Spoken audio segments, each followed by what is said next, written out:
বিএনপির প্রতিষ্ঠাতা ও সাবেক রাষ্ট্রপতি জিয়াউর রহমানের ৪৪তম মৃত্যুবার্ষিকীতে তার সমাধিতে শ্রদ্ধা জানাতে বৃষ্টি উপেক্ষা করে সকাল থেকেই মিছিল সহ হাজির হন নেতাকর্মীরা।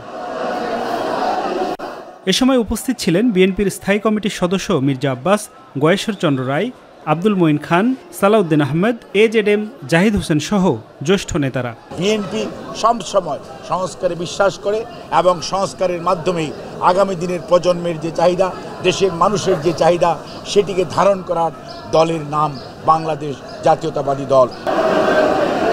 দলের প্রতিষ্ঠাতার আত্মার মাগফিরাত কামনা করে মোনাজাতে অংশ নেন তারা।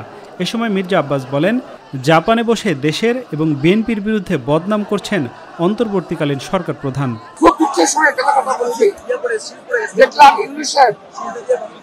জাপানে বসে বিএনপি সম্পর্কে বদনাম করছে, একটু লজ্জাও লাগলো না দেশের সম্পর্কে বিদেশে বসে বদনাম করতে?